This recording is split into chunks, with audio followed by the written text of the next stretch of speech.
साल 2012 में धरती पे अब रहने लायक कुछ भी नहीं बचा है।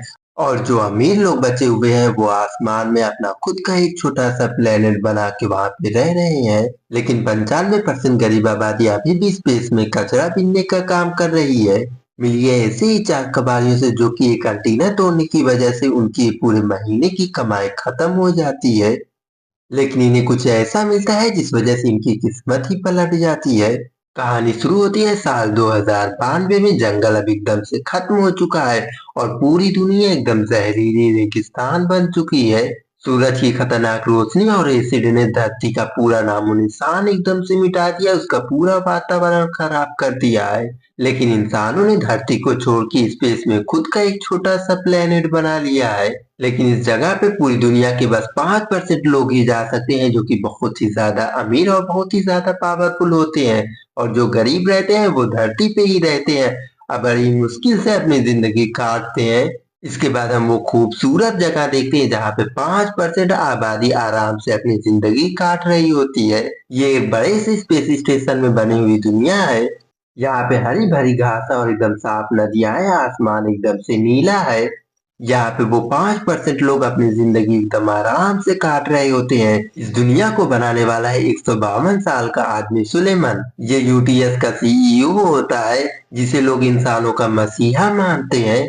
एक इंटरव्यू में सुलेमान अपना एक प्लांट दिखा रहा होता है जो कि 8 गुना ज्यादा ऑक्सीजन पैदा करता है। वो बताता है कि वो मंगल ग्रह पे इंसानों की नई बस्ती बनाने जा रहा है। वो बताता है कि इंसानों ने ही धरती को एकदम से तबाह किया है, लेकिन मेरी बनाई गई इस दुनिया में ऐसे गुनाह की कोई भी जगह नहीं होगी। लेकिन तभी एक रिपोर्टर उसे टोकता है और उससे एक तीखा सवाल पूछता है, ये कैसी दुनिया है जहाँ पे 95% आबादी जा ही नहीं सकती है? आप उस लाखों टन स्पेस के मलबे के बारे में क्या कहेंगे, जिसके बीच गरीब मजदूर अपनी जान जोखिम में डाल के वहाँ पे काम करते हैं?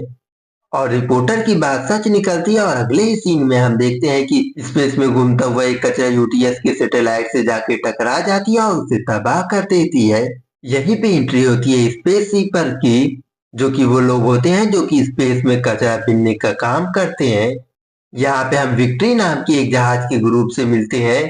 जहाज की captain tank engineer tiger park और उनका रोबोट बब्स आपस में झगड़ रहे होते हैं। इस जहाज का मेन पायलट होता है तेओ। वो एकदम बिंदास पायलट होता है जो कि च्युइंगम खाते हुए जहाज को उड़ा रहा था। वो दूसरे कचरा बीनने वाले जहाजों को चकमा देते हुए खतरनाक सोलर पैनल से निकालते हुए अपने जहाज को आगे लेकर जा रहा होता है मजे में। वो इसी लापरवाही के साथ चलाते हुए यूटीएस की एकदम बिल्कुल करीब लेकर चला जाता है और उसका एक महंगा एंटीना तोड़ देता है। क्रू इस लूटे हुए कचरे को फैक्ट्री नाम के एक विशाल स्टेशन को बेचने के लिए जाता है। अपनी जान पे खेल कर लाए गए मलबे की गिनती होती है और उस सामान के बदले इन्हें बस 540 यूनिट मिलती है। तायो ये सुन के काफी ज्यादा भाग जाता है, लेकिन कैशियर उसे बताता है कि तुमने जो एंटीना तोड़ा है ये उसका काटा गया है और साथ ही 7 महीने का जो बकाया गया था उसका भी काटा गया है। तायो उतने पैसों को लेकर गुस्से में वहां से जाने लगता है, लेकिन तभी उसकी नजर टीवी पे पड़ती है। एक ब्रेकिंग न्यूज चल रही होती है, ड्रोथी नाम की एक रोबोट गायब हो चुकी है। न्यूज रिपोर्टर बताती है कि ये कोई इंसान नहीं है बल्कि दुनिया को तबाह करने वाली चीज है।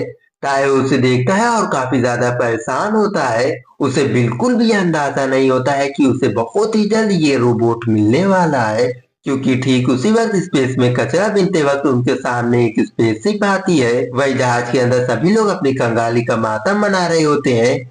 वो सभी लोग ताश खेल रहे होते हैं और आपस में झगड़ रहे होते हैं। तायो उस लावाई शटर को देखने के लिए जाता है। वो उसे खींच के अपने स्पेसशिप में लेकर आता है। वो काफी ज्यादा खुश होते हैं। वो सोचते हैं कि उनकी किस्मत पलटने वाली है, उन्हें कोई कीमती चीज मिली है, शायद कोई सोना या चांदी हो अंदर। लेकिन जब वो दरवाजा खोलते तब उन्हें वही बच्ची दिखाई देती है।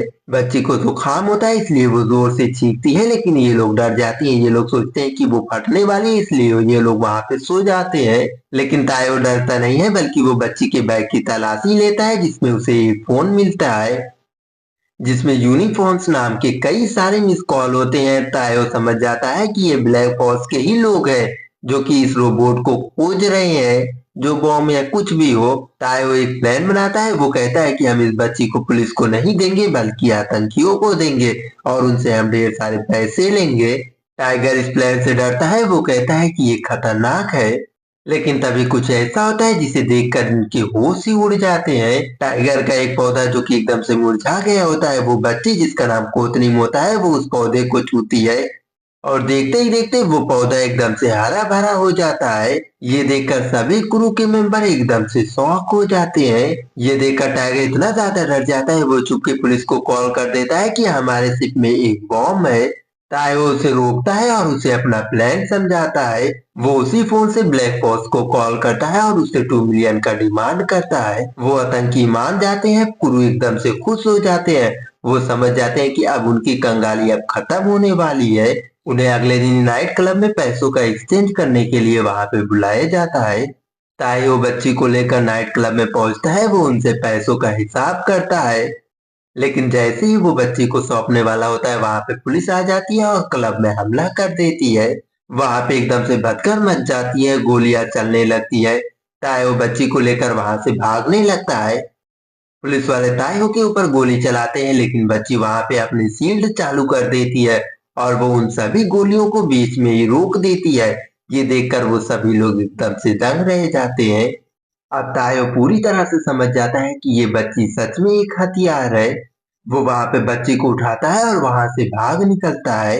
क्लब से निकलने के बाद ये सभी क्रू बच्ची को लेकर एक जगह पे छुप जाते हैं। लेकिन इस बच्ची की वजह से इनकी जिंदगी थोड़ा बेहतर होने लगती है।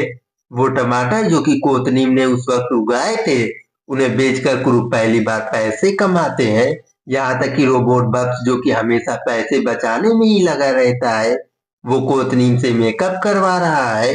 अब धीरे धीरे करके इनकी जिंदगी बदलने लगती है, लेकिन तायो फिर भी परेशान रहता है क्योंकि उसे 2 मिलियन किसी भी हाल में चाहिए, क्योंकि वो उसकी बेटी को बचाने के लिए काम आएगा। फ्लैशबैक में हम तायो का असली पास्ट देखते हैं। वो हमेशा से कबाड़ी नहीं था, वो यूटीएस के एलीट सैनिक था जो कि उनके साथ जन्नत में रहता था। एक मिशन में उसे स्पेस के एक मलबे में एक बच्ची रोती हुई मिलती है। वो उस बच्ची को बचा लेता है और उसे गोद ले लेता है। तायो अपनी बेटी सोनी से बहुत ही ज्यादा प्यार करता है, लेकिन एक हादसे की वजह से उसकी बेटी बहरी हो जाती है। यूटीएस के सख्त नियमों की वजह से खराब इंसानों की यूटीएस में कोई भी जगह नहीं थी। जब यूटीएस सोनी को बाहर फेंकने की कोशिश करता है, तायो उनके खिलाफ हो जाता है। तब तायो को बहुत ही ज्यादा मारा जाता है और उसे उसकी नागरिकता छीन ली जाती है वहां पे रहने की, यानी कि अब वो वहां कभी नहीं रह सकता है। प्रेजेंट में तायो को पता चलता है कि उसकी बेटी सुनी अभी भी जिंदा है, लेकिन उसे ढूंढने के लिए उसे 4 दिनों के अंदर में $1,90,000 चाहिए। इसीलिए वो कोतनीम के $2 मिलियन के लिए इतना ज्यादा मरा जा रहा है। लेकिन जैसे ही वो पैसों का जुगाड़ करने के बारे में सोचता है, जहाज के ऊपर कुछ नकाबपोश लोग हमला कर देते हैं। ये यूटीएस की पुलिस नहीं होते हैं बल्कि ब्लैक फोर्स के आदमी होते हैं, जो कि बच्ची को लेकर जाने के लिए यहाँ पे आते हैं। टाइगर उन्हें रोकने की कोशिश करता है और उन दोनों में काफी खतरनाक फाइट स्टार्ट होती है। टाइगर अकेले ही उन सभी को हरा देता है और उनके लीडर को पकड़ लेता है। कैप्टन टैंग उस आदमी से पूछताछ करते हैं और यहीं पे कहानी का सबसे बड़ा ट्विस्ट आता है। वो बताता है कि वो ब्लैक फोर्स का आदमी नहीं है बल्कि वो पर्यावरण को बचाने के लिए आया है। ये लोग दुनिया को तबाह नहीं करते हैं बल्कि असली दुश्मन तो सुलेमान है। सुलेमान ने तो उस रिपोर्टर को भी मार दिया था जिसने उससे सवाल पूछा था। वो आदमी उसे पूरी सच्चाई बताता है। वो कहता है कि जिस बच्ची को तुम दुरोती समझ रहे हो, वो तो कोई रोबोट है ही नहीं बल्कि वो तो एक इंसान है। इसका असली नाम कोतनीम होता है और ये एक जीनियस डॉक्टर की बेटी होती है। ये एक जानलेवा बीमारी से जूझ रही होती है, इसलिए उसके पिता उसे बचाने के लिए उसके शरीर में नैनोबोट्स डाल देते हैं। ये नैनोबोट्स इतने ज्यादा ताकतवर होते हैं कि ये किसी भी चीज को दोबारा जिंदा कर सकते हैं, यहाँ तक कि मरे हुए ग्रह को भी। ये बच्ची धरती को बचाने का बस आखिरी रास्ता है, लेकिन सुलेमान ऐसा नहीं चाहता है। उसका प्लान है कि वो फैक्ट्री जहाँ पे ये लोग छुपे हुए हैं, उसमें रखे एक हाइड्रोजन बॉम्ब में धमाका करेगा और पूरी धरती को तबाह कर देगा और इसका इल्जाम उस बच्ची के ऊपर डाल देगा, ताकि सभी लोग डर के मारे उसके नए प्लेनेट मंगल ग्रह पे जाके आराम से रहने लगे।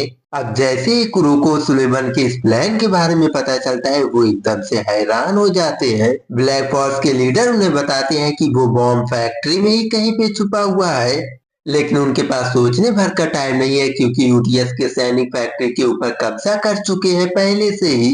तायो बच्ची को बचाने के लिए यह डच के ऊपर से जाता है। कैप्टन टैंक जहाज को स्टार्ट करती है, यूटीएस के सैनिक उसे हर तरफ से घेर लेते हैं। तायो बच्ची को बचा के अपनी पीठ पे लाद के वहां से भाग रहा होता है। वो एक केबल पे लटक के पुल पार करने की कोशिश करता है, लेकिन सैनिक उसके ऊपर गोली चलाने लगते हैं। वो नीचे गिर जाता है। टाइगर और ब्लैक फोर्स के लीडर उसे बचाने के लिए कवर फायर करते हैं। रोबोट बब्स भी एक्शन में आ जाता है और वो एक सैनिक को गिरा देता है, लेकिन वो सैनिक ब्लैक फोर्स के लीडर को गोली मार देता है। मरते मरते वो लीडर ताइहो को उस बॉम्ब का रिमोट देता है। अब धरती और उस बच्ची की जिंदगी बचाने की पूरी जिम्मेदारी ताइहो के ऊपर रहती है। ताइहो बच्ची को बचाने के लिए वहां से भागता है और कैप्टन टैंग उसे बचाने के लिए जहाज को सीधा फैक्ट्री के अंदर घुसा देती है। वो जैसे तैसे करके जहाज में चढ़ जाते हैं, लेकिन जैसे ही वो उड़ने वाले होते हैं उनका जहाज खराब हो जाता है। अब जहाज पे सिर्फ तायो और बच्ची कोतनीम बची हुई है। तभी सुलेमान का भेजा हुआ एक सैनिक जहाज पे आता है जो कि तायो का पुराना साथी था। वो तायो के सामने एक नोटों का बैग फेंकता है जो कि पैसों से भरा हुआ होता है। उसमें $4 मिलियन होते हैं। ये 4 मिलियन पकड़ो और इस बच्ची को मेरे हवाले कर दो। इस 4 मिलियन से तुम्हारी बेटी का इलाज हो जाएगा। अब तायो के पास बहुत ही मुश्किल फैसला है। एक तरफ उसकी बेटी है जिसकी जिंदगी उसे बचानी है, वहीं दूसरी तरफ पूरी धरती की जिंदगी बचानी है उसे। इस बच्ची कोतनीम की मदद से तायो पैसे तो उठाता है, लेकिन तभी उसे अपनी बेटी का ध्यान आता है और तभी वो उस बच्ची की ओर देखता है और वो उन पैसों को उसके मुंह पे फेंकता है और उस बच्ची को लेकर वहां से जाने लगता है। तायो उस सैनिक से कहता है कि मैं अपनी बेटी की जिंदगी बचाना चाहता हूँ, लेकिन तुम्हारे सामने भीख नहीं मांग रहा हूँ। अब वो सैनिक बहुत ही ज्यादा गुस्से में हो जाता है और वो तायो को मारने वाला होता है, लेकिन तभी वहां पे टाइगर आ जाता है और वो उस सैनिक के ऊपर हमला कर देता है और उसे जहाज के एयरलॉक से बाहर फेंक देता है। वहीं दूसरी तरफ यूटीएस के सैनिक पूरी विक्ट्री को घेर लेते हैं और तभी रोबोट बब्स जो कि बुरी तरह से हार चुका होता है वो अपना भाला कैप्टन टैंक को देता है। और तो और अब ये लोग अकेले नहीं होते हैं, बल्कि कैप्टन टैंक सभी कबाड़ियों को सुलेमान के असली प्लान के बारे में बता देती है। वो कहती है कि फैक्ट्री बस फटने में बस 20 मिनट का ही टाइम बचा हुआ है। ये सुन के सभी कबाड़ी जो कि आपस में ही लड़ते रहते हैं, वो पहली बार साथ में मिलके इस फाइट को लड़ते हैं। अब एक जबरदस्त स्पेस बैटल शुरू हो जाती है। विक्ट्री क्रू मेंबर का प्लान साफ है। उन्हें हाइड्रोजन बॉम्ब को 5000 किलोमीटर दूर लेकर जाना है ताकि वो फटे तो बच्ची को उतनी उस बॉम्ब से दूर रहे। लेकिन वो ये बात अच्छे से जानते हैं कि ये बस वन वे टिकट है। ये लोग वहां तो चले जाएंगे, लेकिन वहां से बच के जिंदा वापस नहीं आ पाएंगे। विक्ट्री जहाज बॉम्ब को लेकर स्पेस में जा रहा होता है, लेकिन तभी उसके सामने सुलेमान आ जाता है अपनी एडवांस स्पेसशिप के साथ। वो विक्ट्री का पीछा करता है और वो उसे तबाह करने ही वाला होता है, लेकिन तभी उसके सामने सारे कबाड़ी ग्रुप आ जाते हैं और उसके सामने एक शील्ड बना लेते हैं और उसे भागने का एक मौका देते हैं। और रोबोट बब्स अपनी पूरी ताकत लगा के खुद को एक मिसाइल में बना लेता है और सुलेमान के मेन ड्रोन से टकरा के एक जबरदस्त धमाका करता है। इस वजह से रोबोट बब्स मारा जाता है। अब बम फटने में बस 20 सेकंड का टाइम ही बचा हुआ है। विक्ट्री क्रू के मेंबर 5000 किलोमीटर दूर आ चुके होते हैं। वो लोग सेफ जोन में तो आ चुके होते हैं, लेकिन क्रू के मेंबर को पता होता है कि अब वो लोग जिंदा बच नहीं सकते हैं। इस धमाके में वो लोग मारे जाएंगे। वो एक दूसरे को आखिरी अलविदा करते हैं और हाइड्रोजन बम फट जाता है। सुलेमान का जहाज और सुलेमान खुद इस जहाज में जल के एकदम खत्म हो जाते हैं, लेकिन विक्ट्री एकदम सही सलामत होते हैं। क्रू एकदम से हैरान हो जाते हैं कि वो लोग जिंदा कैसे बच गए हैं। तभी वो देखते हैं कि कोतनीम ने अपनी पावर का इस्तेमाल करके विक्ट्री के चारों तरफ एक नैनोबोट्स बना दिए थे। वो नैनोबोट धमाके की पूरी एनर्जी को सोख लेते हैं। मूवी के आखिर में तायो को आखिरकार वो चीज मिल जाती है जिस चीज के लिए वो जी रहा था। कोतनीम की मदद से वो अपनी बेटी सोनी की डिजिटल आत्मा से मिलता है। वो अपनी बेटी से आखिरी बार मिलता है और वो उसे अलविदा करता है और उसे शांति मिल जाती है।